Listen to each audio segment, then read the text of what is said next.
Hey guys, आज मैं आपके साथ हूँ हाइट एंड डिस्टेंस के 2 क्वेश्चन लेकर के। इन क्वेश्चनों का की पॉइंट होता है कि भाई क्वेश्चन को देख करके पढ़ के जो चित्र बढ़िया बन गया, सही बन गया, तो हमारा सवाल सही हो जाता है।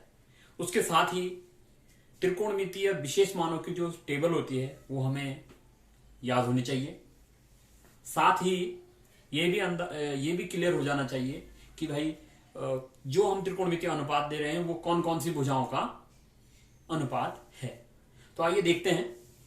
हमारा पहला क्वेश्चन है, एक मीनार के पाद बिंदु से एक भवन के शिखर का उन्नयन कोण 30 अंश है।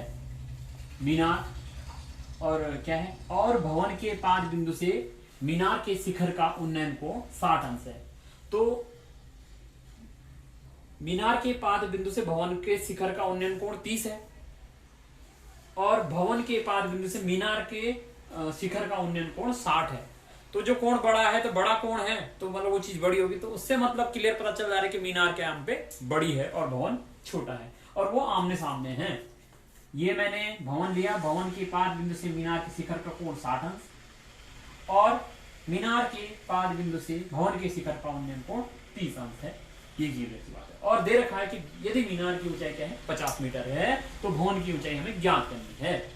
तो इस समय ऐसे कंडीशन में हमारे पास दो आमने सामने वाले समकोण त्रिभुज बनते हैं और हम बीच की, ये दोनों के बीच की जो दूरी है वो हमें है पता नहीं, हम उसको भी मान के चलेंगे।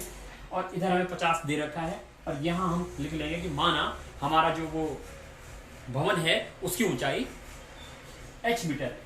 तो देखिए इसकी फॉर्मेलिटी जो लिखने का तरीका है, यदि मीनार की दिया है मीनार की ऊंचाई 50 मीटर और मानने पे आएंगे तो माना भवन की ऊंचाई क्या है h मीटर है तथा ए बी को क्या ले लिया, दोनों के बीच की दूरी हमने x ले ली है। AD मीनार है, BC भवन है। अब हम दोनों के दोनों समकोण त्रिभुजों में चलेंगे। पहले हम चलते हैं त्रिभुज ADB में। त्रिभुज ADB में लेंगे तो tan 60 बराबर AD अपॉन AB आएगा। tan 6 लंब बटे आधार AD और AB।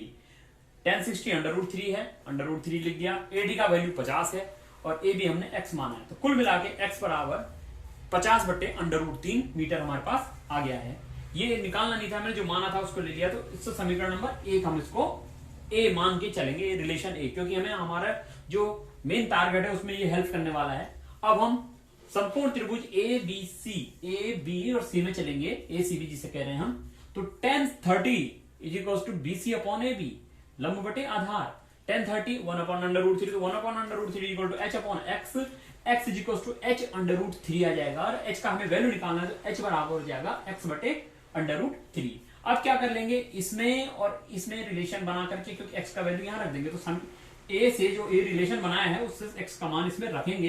तो h बराबर 50 बटे √3 ये इसका बटे है, ये और पूरा ही बटे है, तो ये क्या हो जाएगा आपस में मल्टीप्लाई हो जाएगा √3 की √3 से। तो 50 बटे √3 इंटू √3 की √3 से गुणा होगा तो 3 आएगा। तो आप भाग कर लेंगे तो इसको इस फॉर्म में भी लिख सकते हैं, h बराबर 16 सही 2/3 मीटर। कितने की 3 का भाग 50 में 16 टाइम जाता है, तो ये हमारा आ जाता है। 2 शेष बचता है इसमें। अब हम आगे बढ़े, एक क्वेश्चन और है। इसमें हमें कुछ 2-3 चीजें निकालनी पड़ेगी। क्या है कि एक 80 मीटर चौड़ी सड़क है।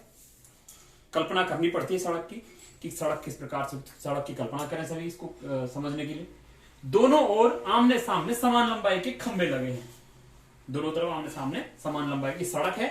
आमने सामने T1 और T2 दो क्या है, हमने खंभे लगा दिए। इन दोनों खंभों के बीच मतलब ये वाला जो पोर्शन हमारा, सड़क के एक बिंदु से, कोई सा भी बिंदु ले लिया, मैंने सपोज दैट C लिया है,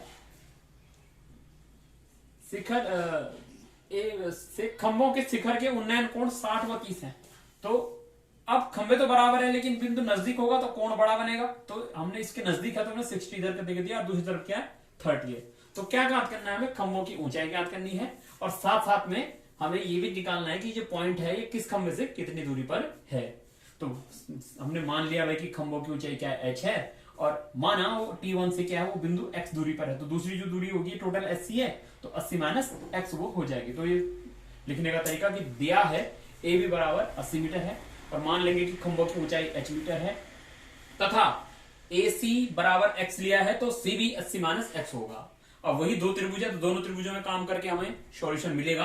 तो समकोण त्रिभुज AT1C में देखेंगे हम, तो tan 60 बराबर AT1 अपॉन AC।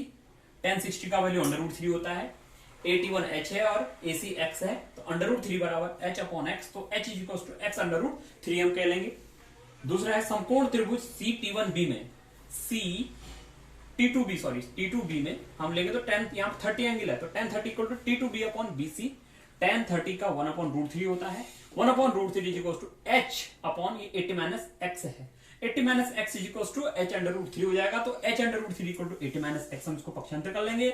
और अब जो हमारा H का वैल्यू X में आया है उसमें एक रिलेशन है इसको A मान के चलेंगे, तो इससे क्या हो जाएगा, जो यहाँ पे हमने लिया है X का वैल्यू H अपॉन √3 आ जाएगा, और क्या होगा H इसका वैल्यू यहां रख लेंगे फिर X का, तो H √3 is equal to SC minus H upon √3। अब उसको पक्षांतर कर लेंगे तो H √3 plus H √3 equal to 80 आ जाएगा, H कॉमन आ जाएगा, √3 प्लस 1 अपॉन √3 इक्वल टू 80। ये भिन्न का जोड़ करेंगे तो क्या होगा, √3 एलसीएम हो जाएगा, √3 की यहां गुणाओगे तो 3 आ जाएगा, और यहाँ 1 है तो 1 ही रहेगा, तो 3 plus 1 upon √3, H into 3 plus 1 upon √3 equal to 80। तो H इक्वल टू 80, √3 वहां मल्टीप्लाई में चला जाएगा, 3 और 1 4 बटे में चला जाएगा, तो कुल मिला के H का जो वैल्यू आया है 20 √3 आया है। तो कहने का मतलब खंभों की ऊंचाई क्या होगी हमारी 20 √3 आएगी, और जब 20 √3 आएगी तो H का वैल्यू 20 √3 आया है, तो यहाँ पे देख लीजिए X का वैल्यू H अपॉन √3, तो 20 बटे 20 √3 में √3 का डिवाइड, यहाँ पे 20 √3 रखूंगा तो क्या आ जाएगा, X की वैल्यू 20 आ जाएगी। तो अब जाहिर सी बात है कि X की वैल्यू क्या आएगा हमारे पास 20 आ गई। तो अब शॉर्ट में हम आंसर लिख लेंगे कि खंभों की ऊंचाई 20 √3 मीटर होगी, और जो बिंदु है C वो T1 खंबे से 20 मीटर की दूरी पर होगा, और जब T1 से 20 मीटर की दूरी पर होगा तो T2 से अपने आप वो 80 माइनस 20 60 मीटर की दूरी पर होगा। तो ये आंसर हो जाएगा कि T2 से 60 मीटर की दूरी पर वह बिंदु होगा।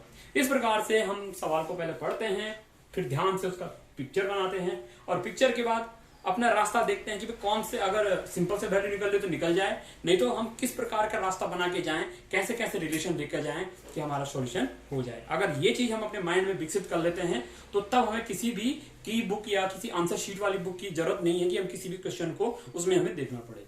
इसी के साथ मैं नेक्स्ट वीडियो भी आपके साथ शेयर करूंगा, तब तक के लिए थैंक यू।